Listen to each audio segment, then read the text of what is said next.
Namiss mo ba ang kusina ko? Namiss mo ba ang luto ko? O kaya naman, namiss mo ba ako? Char! Huwag mo nang mamiss ang luto ko dahil tonight ay nandito ako sa aking kusina.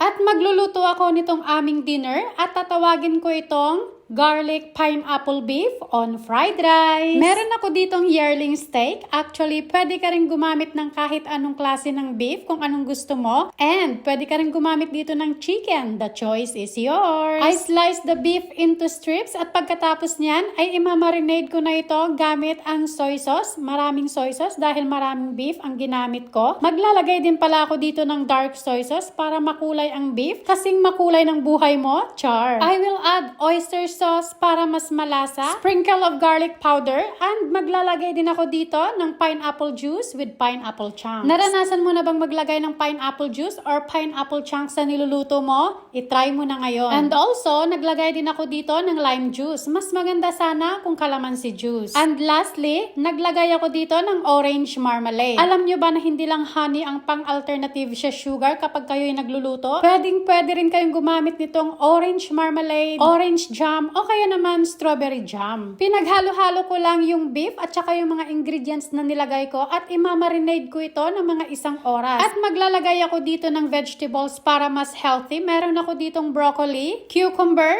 carrots, meron akong onion, at syempre hindi mawawala ang garlic. Alam nyo ba na mas maganda talaga sana kung yung beef ay imamarinade ng overnight? Pero dahil sa ako ay late na talaga ako nagde-decide kung ano yung lulutuin namin sa dinner, kaya minsan hindi na ako nakakapag-marinade ng overnight. Para sa akin, actually, 1 to 2 hours is just enough. In this recipe, naglagay ako ng cucumber and naglagay din ako nitong pineapple, which is ayaw talaga nito ni Afam at saka ni Kuya Rems. Pero okay lang din sa kanila. Sabi ko tanggalin na lang nila yung pineapple chunks and also yung cucumber kapag kumain na sila. Anyways guys, nung matapos ko nang paghiwa-hiwain itong aking mga vegetables, ngayon naman ay ibababad ko ng itong aking pinalamig na kanin sa sesame oil. Alam nyo ba na ang pagbabad ng malamig na kanin sa sesame oil ay isa sa mga sikreto para sumarap ang fried rice nyo? Mas maganda pinalamig na kanin or niluto mo a day before. After 30 minutes na pagbabad ko nitong aking malamig na kanin sa aking sesame oil, ngayon naman ay magpo-proceed na ako sa paggawa nitong aking fried rice. At syempre, ang unang-una ko munang gagawin ay magpa-fried muna ako nitong itlog. Isa sa pinakagusto kong niluluto dito sa wok na to ay ang fried egg. Kasi hindi man siya inaabot ng 1 minute, luto na agad yung eggs ko. I love this wok so much. At alam nyo ba kapag ito'y nasira, hindi ko alam kung anong gagawin ko. Siguro, bibili na lang ako ulit. Pero medyo may kamahalan lang siya kapag bumili ka ng bago. Actually, kasi yung wok kong ito guys, second hand lang ito. Pero ang laki ng tulong nito para mapasarap ang mga niluluto ko. Kaya love na love ko talaga yung wok na to. And so, nung maluto ko na nga itong aking fried egg, ay itinabi ko muna dahil ngayon naman ay magigisa na ako nitong aking bawang. Hihintayin ko lang ito na maging aromatic. And then, ilalagay ko na at igigisa ko na dito ang onion. Hihintayin ko lang din yung onion na maging aromatic and soft at maglalagay na ako dito ng vegetables. For tonight, green peas and corns lang yung mailalagay ko sa aking fried rice dahil sa aking dish ay meron akong carrots doon. Igigisa ko lang itong aking frozen vegetables sa aking bawang at sibuyas at gagamit ako dito ng high heat para mas mabilis matuyo itong aking vegetables. And then after nyan, ilalagay ko na dito yung aking kanin na binabad ko sa sesame oil. Nangangamoy na ang sesame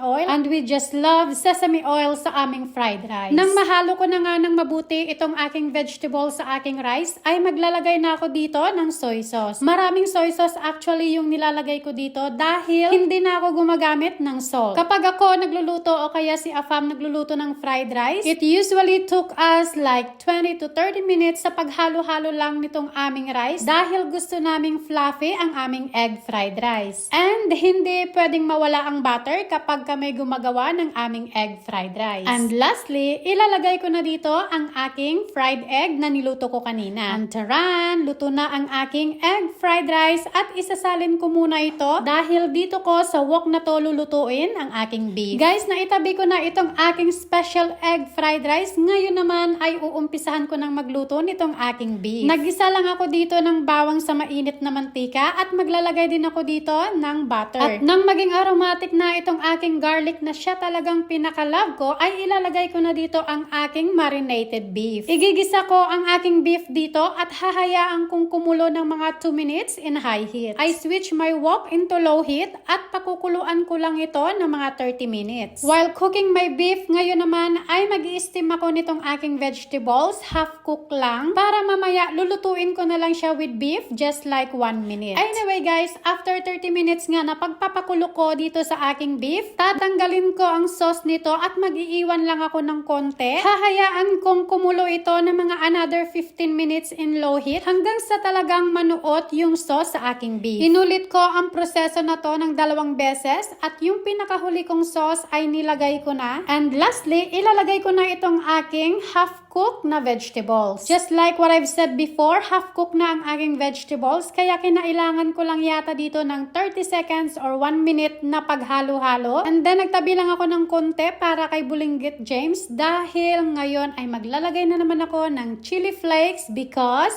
we love spicy. And taran, luto na itong aking garlic pineapple beef na paparisa natin ng special egg fried rice. And guys, that's all my cooking vlog for tonight. Thank you so much for watching. Have a nice night everyone. God bless you. Follow for more videos. Bye!